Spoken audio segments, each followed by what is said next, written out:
Assalamualaikum warahmatullahi wabarakatuh. Perkenalkan, nama saya Zaidan Nur Muhammad Dafa, NIM 2024 10 10 10 80. Saya dari kelas Sistem Basis Data C.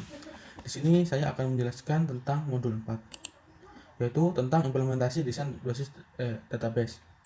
Di sini diberikan sebuah ERD, lalu kita diminta untuk mengimplementasikan ERD tersebut.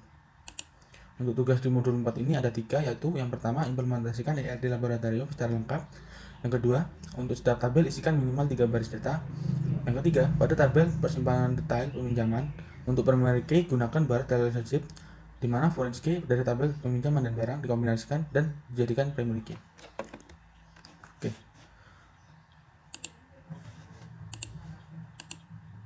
Nah, di sini pertama-tama untuk mengimplementasikan ERD tersebut kita harus membuat sebuah database baru dengan perintah create database. Di sini saya membuat database baru dengan nama peminjaman lab dengan menuliskan create database lalu peminjaman lab. Kemudian setelah kita membuat database baru, kita harus membuat tabel-tabel untuk menampung data. Oke. Untuk membuat tabel-tabel ini kita harus mendahulukan tabel-tabel yang memiliki relasi one daripada yang many. Lalu kita harus mengisi terlebih dahulu tabel-tabel yang memiliki relasi one tersebut. Untuk yang pertama kita membuat tabel jenis barang dengan fungsi create table jenis barang. Lalu untuk atributnya di sini pertama ada ID jenis barang dengan tipe data small serial. Lalu ID jenis barang ini menjadi sebuah primary key. Small serial ini nantinya akan menjadi sebuah auto increment dalam tabel jenis barang. Kemudian atribut nama jenis barang. Untuk tipe datanya kita menggunakan varchar yang dibatasi 50 karakter. Lalu kita menambahkan constraint not null, sehingga pada nama jenis ini wajib diisi. Lalu selanjutnya ada atribut keterangan. Untuk tipe datanya adalah teks. Untuk keterangan ini boleh dikosongi sehingga kita tidak memberikan not null di belakangnya. Lalu kita akan memasukkan data-data ke dalam tabel jenis barang dengan menuliskan insert into jenis barang. Lalu kita menuliskan nama-nama kolom apa saja yang ingin kita isi. Kita menuliskan nama jenis barang lalu keterangan. Kenapa kok ID jenis barang ini tidak ditulis? Karena ID jenis barang ini nanti sudah auto increment, sehingga kita tidak perlu menuliskan secara manual, sehingga kita hanya perlu menuliskan nama jenis serta keterangan. Oke. Untuk value, untuk data yang pertama kita nama jenisnya kita beri komputer, lalu keterangannya ini adalah komputer. Untuk yang data yang kedua kita memberikan nama jenisnya proyektor, lalu keterangannya simpan rapi setelah memakai. Untuk data yang ketiga kita memberi nama jenis printer, lalu kita memberikan keterangan awas tidak bocor. Lalu mari kita coba untuk menampilkan isi dari tabel jenis barang ini. Oke. Di sini sudah terlihat bahwa yang kita inputkan tadi sudah masuk ke dalam tabel jenis barang. Kemudian kita akan membuat tabel lab menggunakan perintah create table lab. Lalu atributnya ada lab ID dengan tipe data small serial seperti yang tadi auto increment, lalu sebagai primary key. Kemudian kemudian atribut nama lab, tipe datanya varchar yang dibatasi 50 poin. Untuk constraint-nya tidak boleh dikosongi atau not null. Kemudian deskripsi ini tipe datanya teks. Ini boleh dikosongi sehingga tidak diberi constraint not null. Lalu kita akan masukkan data ke dalam tabel lab dengan perintah insert into lab. Seperti yang tadi kita tuliskan nama-nama kolom yang ingin kita isi, lalu lab ID tidak perlu ditulis secara manual karena sudah auto increment, sehingga kita hanya perlu menuliskan nama lab dan deskripsi. Lalu kita masukkan value ke dalam baris-baris tabelnya. Untuk nama lab pertama kita memberikan nama lab pemrograman, kemudian deskripsinya lab yang berfokus pada pemrograman. Untuk yang kedua basis data, kemudian deskripsinya lab yang berfokus pada basis data. Yang ketiga jaringan komputer. Ya, seperti yang bisa dilihat. Kemudian mari kita coba untuk menampilkan data pada tabel lab ini. Oke. Dapat dilihat data-data yang kita inputkan tadi sudah masuk ke dalam tabel lab. Lalu selanjutnya kita membuat tabel dosen dengan perintah create table dosen. Lalu untuk atributnya ada dosen ID small serial yaitu auto increment tadi, kemudian dia sebagai sebuah primary key. Kemudian ada nama ini tipe datanya varchar 50, lalu dia tidak boleh kosong atau not null. Kemudian ada NIP. NIP ini atribut NIP memiliki tipe data varchar yang dibatasi 20 karakter. Kemudian memiliki constraint not null dan unique. Artinya apa? Dia tidak boleh dikosongi, kemudian dia itu unik. Jadi dalam satu kolom itu tidak boleh ada data yang sama. Nantinya jika dimasukin sebuah data yang sama, dia akan error. Kita akan masukkan data ke dalam tabel dosen. Seperti tadi kita tulis insert into, lalu nama tabelnya apa, kemudian kolom yang ingin kita isi. Untuk dosen ID tidak perlu kita tuliskan lagi karena sudah small serial yaitu auto increment-nya. Untuk nama dosennya yang pertama Fajrin Nurman Arifin dengan NIP ya sekian. Kemudian Riza Pandunata dengan NIP sekian, lalu Tio Darmawan dengan NIP sekian. Lalu kita coba tampilkan pada isi dari tabel dosen ini. Oke. Dapat dilihat bersama data yang kita inputkan ke dalam tabel dosen sudah masuk pada tabelnya. Lalu setelah itu kita membuat tabel barang. Di tabel barang ini ada atribut yaitu barang ID, tipe datanya small serial, lalu kita set ini sebagai sebuah primary key. Selanjutnya ada nomor seri, tipe datanya itu varchar yang dibatasi 50 karakter. Untuk constraint-nya not null dan unique. Jadi dia sama seperti yang tadi, tidak boleh kosong dan setiap data pada kolom yang sama itu harus beda. Lalu ada deskripsi. Deskripsi ini teks, dia sifatnya tidak wajib diisi sehingga tidak diberi constraint null. Kemudian di sini di tabel barang ini membentukkan sebuah foreign key dari tabel lab dan tabel jenis barang. Sehingga kita memasukkan dulu lab ID dan jenis barang ID, lalu kita tambahkan constraint foreign key lab ID. Yang menjadi foreign key adalah lab ID reference, yaitu merujuk pada tabel lab kolom lab ID. Ini juga sama, kita membuat sebuah constraint dengan nama foreign key jenis barang ID, lalu yang dijadikan foreign key adalah jenis barang ID. Lalu kita mengambil dari tabel barang di pada kolom jenis barang ID. Kita akan mencoba masukkan data ke dalam tabel barang menggunakan fungsi insert into barang. Kita tuliskan kolom mana saja yang ingin kita isi, kemudian kita masukkan value-nya. Lalu kita coba untuk menampilkan data pada tabel barang ini. Nah, dapat dilihat sudah masuk untuk data yang kita inputkan. Selanjutnya kita akan membuat tabel UKM menggunakan perintah create table UKM. Lalu UKM atributnya ada UKM ID, kemudian nama UKM serta keterangan. Untuk nama UKM ini dia tipe datanya itu small series yang digunakan untuk auto increment nanti, kemudian dia adalah primary key. Lalu ada atribut nama UKM varchar 50, tipe datanya. Untuk constraint-nya dia not null atau double kosong serta harus bersifat unik, sehingga data pada satu kolom yang sama, tidak boleh ada data yang sama. Lalu kita coba masukkan data dalam tabel UKM, insert into tabel UKM, lalu kolom yang ingin dimasukkan. Untuk values-nya pertama ada UKM Laos, keterangannya UKM Programming, lalu ada UKM Binary, dia keterangannya UKM Jurnalistik, lalu ada Baywana, dia UKM Pencinta Alam. Kita coba tampilkan data pada tabel UKM ini.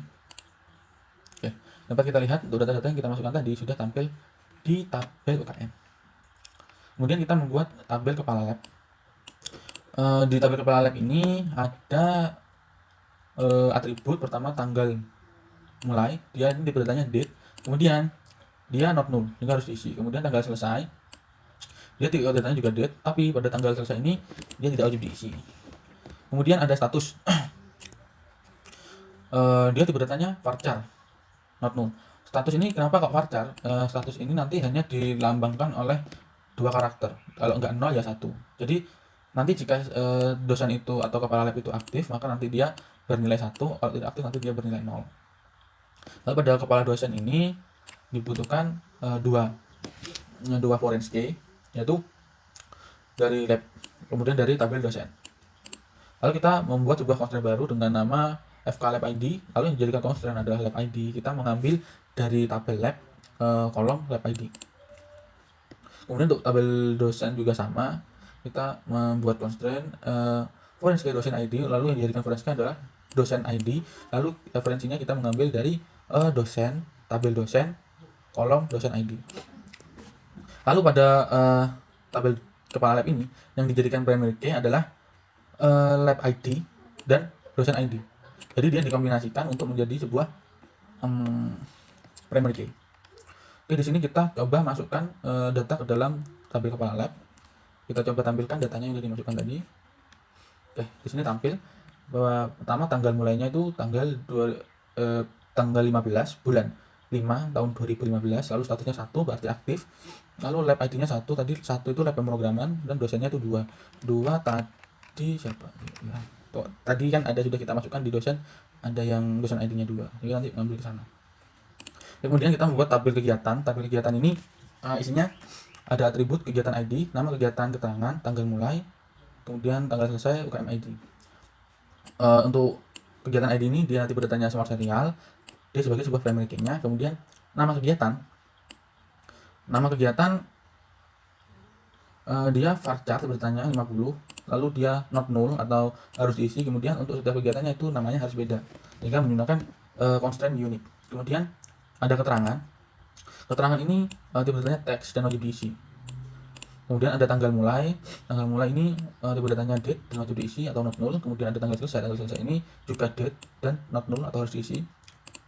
Kemudian pada tabel kegiatan ini diperlukan foreign key dari tabel UKM, sehingga kita mengambil UKM ID lalu kita tambahkan constraint foreign key UKM ID yang dijadikan sebuah foreign key adalah UKM ID. Dia mengambil dari tabel UKM kolom UKM ID. Oke, kita coba masukkan data-data sebagai berikut. Ada ID convert, keterangannya Lembaga Teknologi Tingkat Nasional, lalu tanggal mulainya 27 April 2019, lalu berakhir tanggal 3 Mei 2019. Setelah dimasukkan, coba kita tampilkan tabel kegiatan. Oke, di sini muncul untuk yang dijadikan primary key-nya adalah kegiatan, kemudian nama kegiatannya, keterangan, tanggal mulai, tanggal selesai. Selanjutnya ada ASLAB.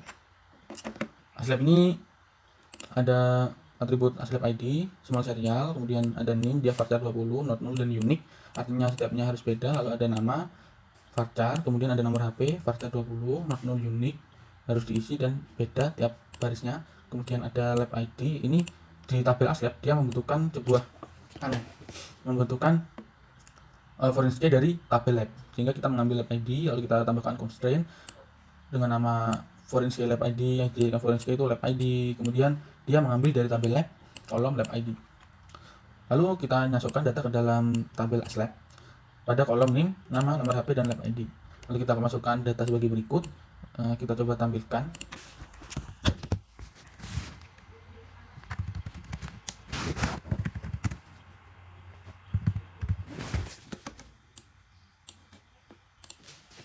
Oke, sudah muncul untuk nama-nama ASLAB yang dimasukkan tadi, serta nomor HP, serta name-nya juga. Kemudian kita membuat tabel pengembalian. Tabel pengembalian ini memiliki atribut pengembalian ID, tanggal pengembalian, lalu ASLAB. Lalu pada tabel pengembalian ini dibutuhkan foreign key dari ASLAB, tabel ASLAB. Sehingga kita menuliskan ASLAB ID di sini, kemudian kita tambahkan constraint FK foreign key ASLAB ID yang dijadikan foreign key itu ASLAB ID-nya. Lalu kita mengambil sumber dari tabel ASLAB pada kolom ASLAB ID. Lalu kita coba masukkan data ke dalam tabel pengembalian. Ini yang pertama kita masukkan tanggal itu pengembalian, kemudian ASLAB ID-nya. Lalu kita coba tampilkan pada pengembalian. Oke, sudah berhasil dimasukkan seperti ini. Kemudian kita membuat sebuah tabel peminjaman. Di peminjaman ini ada atribut peminjaman ID, lalu tanggal pengajuan, tanggal persetujuan, tanggal keluar barang, kegiatan ID. Lalu pada tabel peminjaman dibutuhkan foreign key kegiatan pada tabel kegiatan.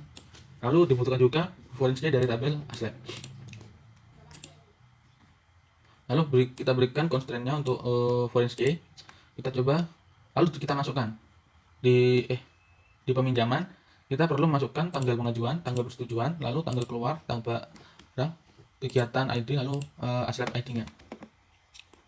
Kita coba tampilkan tabel peminjaman. Jadi di sini data-data yang kita inputkan ini sudah masuk ke dalam tabel peminjaman. Kemudian kita membuat sebuah tabel item peminjaman. Di item peminjaman ini ada atribut kondisi barang saat keluar, dia tipenya teks dan wajib diisi. Kemudian code atribut yang kedua kondisi barang saat kembali, dia tipenya teks tapi tidak wajib diisi. Kemudian ada nomor seri. Nomor seri ini varchar, terus dia not null. Kemudian peminjaman ID dia integer, soalnya nanti ini peminjaman ID, barang ID setelah pengembalian ID nanti akan menjadi sebuah foreign key. Lalu di sini di ER ditunjukkan bahwa yang menjadi primary key itu adalah nomor seri dan juga peminjaman. Sehingga di sini kita tambahkan sebuah constraint primary key. Kita tulis nomor seri, kemudian peminjaman ID. Nanti dua-duanya ini akan menjadi sebuah primary key. Lalu kemudian kita tambahkan constraint untuk foreign key tadi, yaitu pada peminjaman barang dan pengembalian. Kita coba tambahkan data ke dalam tabel item peminjaman. Kita perlu menambahkan pada kolom kondisi barang saat keluar, lalu nomor seri, kemudian peminjaman ID, barang ID, serta pengembalian ID. Berikut. Kemudian kita coba tampilkan item peminjamannya. Oke, sudah seperti ini. Kemudian sekian presentasi dari saya, kurang lebihnya mohon maaf. Wassalamualaikum warahmatullahi wabarakatuh.